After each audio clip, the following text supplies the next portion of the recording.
Então, estamos aqui mostrando alguns detalhes, né, do supermercado. A gente pode perceber que, por exemplo, essa faixa aqui, ó, essa faixa aqui, ela demonstra, esse cartaz, né, demonstra que é um preço fixo. E quando a gente trabalha em cima de preço fixo, o cliente ele se acostuma, ele tem a noção de que, por exemplo, se eu não for hoje, eu posso ir amanhã, se eu não for amanhã, eu posso comprar depois da manhã. E aí você perde, nesse caso, a venda por impulso. A gente vai ver aqui uma outra situação que discorda dessa razão aqui, que, por exemplo, esse preço aqui é um preço que mostra-se competitivo, mas embaixo acaba dando a mesma noção de um preço fixo. Isso, a venda por impulso, ela é paralisada. Existem pessoas que, por exemplo, elas são, podemos dizer assim, são perfeccionistas, né? E nesse caso, o que acontece? Quando a gente prefere, de alguma forma, colocar um preço sempre fixo, é fácil, talvez para o cartazista, para o dono da loja, fazer isso, é muito fácil. Mas o que é legal? É legal você, por exemplo, sempre fazer a troca, né? A troca desses preços, uma troca constante. Mas o que você acha dessa placa aqui, você olhando? Você acha que essa placa aqui, né, ela tem muito tempo que foi trocada? Não tem, né? Então acaba trazendo uma ideia errada do seu cliente. E o cliente acaba se acostumando com... Então, e aí a gente tem que levar em consideração que quando a gente viabiliza uma melhor visualização para o cliente, fica mais fácil dele escolher o preço, né? E aí a gente tem que levar em consideração outra coisa. Eu tenho visto muitos mercados não utilizando essas etiquetas. Essas etiquetas, elas proporcionam para você uma flexibilidade muito grande de atualização do preço, tanto para menor como para maior. Por exemplo, se você faz uma pesquisa de preço nos outros mercados à sua volta, por exemplo, eu estou aqui nesse mercado, ele tem 3 concorrentes diretos. E se o mercado de lá tiver um preço menor e aqui a gente quiser abaixar esse preço, é fácil de se fazer isso. Por quê? Porque você simplesmente troca o preço da gôndola, coloca um novo preço e aí você consegue dessa forma assim uma ação rápida.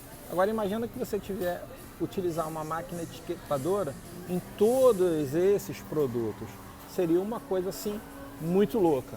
E a gente vê aqui um outro erro que é qual? É o erro exatamente das fitas cross, né? Por exemplo, as fitas cross, ó, elas estão legais aqui, que são a parte de queijo, né? Que você tem. Mas se você passar, né? Você, por exemplo, aqui também está dentro do padrão do macarrão, mas essa aqui, ó, poderia ser de alguma forma explorada. Ela poderia estar sendo explorada, ou seja, está se perdendo venda nesse ponto aqui.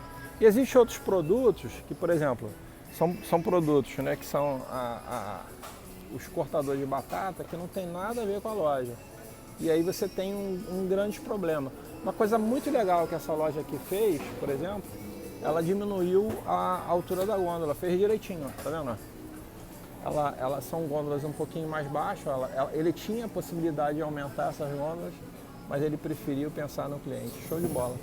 E você, com isso, você consegue atender legal o cliente ele verifica essa diferença.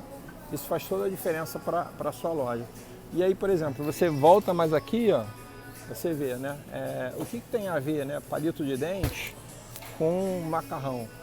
Mas imagina que essa mesma fita cross aqui estivesse onde tem azeitona, não é isso? Ela teria uma possibilidade muito maior de venda. E quando a gente pensa nesses pequenos aspectos, ou nesses aspectos dentro do nosso supermercado, faz toda a diferença. Por exemplo, agora é por volta de meio-dia e meio. Olha que legal, ó. A gôndola, ela tá toda arrumadinha, ó, do jeito que o cliente gosta de ver, ó. Muito positivo isso, ó. Tá vendo? Ó? É muito positivo você ter todo o seu mercado arrumado, ó. E é meio-dia, tá vendo? Ele está reinaugurando a loja dele exatamente nessa hora. Isso não parece nada, mas é um plus para o cliente, porque o cliente se sente valorizado. Ele vê que você está tomando conta dele, né? Mas aí a gente pode passear aqui, ó, por exemplo, e ver alguns erros aqui na fita cross, por exemplo. Essa fita cross aqui, ó, é com espremedor de alho. O espremedor de alho, talvez se ficasse na parte de temperos, teria muito mais a ver do que ele estando aqui.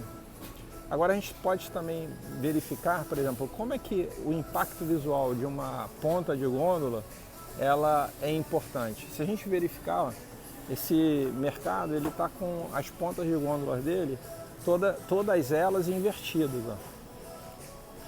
Ou seja, o cliente para ver o preço ele tem que estar contra o mercado e ninguém anda assim, né? E aí o que você tem que fazer? Você tem que realmente sempre ter a ponta de gôndola virada para o maior aspecto da loja. Ou seja, essa loja aqui, ó, o corredor dela mais longo é nessa posição. Então os preços estão invertidos. Ó. E aí você acaba deixando de vender mais exatamente por causa disso. E a gente pode avaliar outros problemas que, por exemplo, uma loja pode ter, que às vezes a gente deixa passar. As verduras, nesse caso, ó, elas estão bem legais, ó, estão fresquinhas, estão show de bola. E os preços também estão na altura do olho, né? Então é melhor que tenha um preço assim. Se pudesse, talvez, colocar, né, um preço específico para cada verdura, obviamente teria muito mais venda. Mas ao mesmo tempo que se acerta num ponto, olha essa situação aqui, ó. Você tem a posição, né, das frutas, mas os preços, ó, estão aqui embaixo. Você consegue enxergar só se abaixando, não é verdade?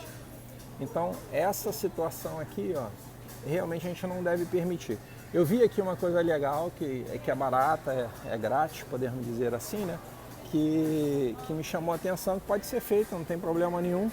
Você consegue fazer melhor do que talvez deixar simplesmente daquela forma ali, quer ver? Eu vou mostrar aqui para vocês, ó. É esse preço aqui, ó. Ele está mais correto, ele está muito mais correto, apesar de ser feito um pedacinho de madeira, ó.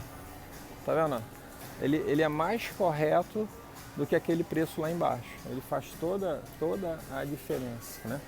E a gente vê também, ó, por exemplo, uma ponta de gôndola aqui, ó, onde a rosquinha principal, ela teria que ter o quê? Teria que ter a promoção na parte de baixo, em vez daqui de cima. Ou seja, essa ponta, ela teria que ter feito um trabalho de se encher mais ela, colocar embaixo, e na parte de cima um produto que tivesse uma sinergia em cima desses preços. E aí você com isso conseguiria então mais venda por impulso.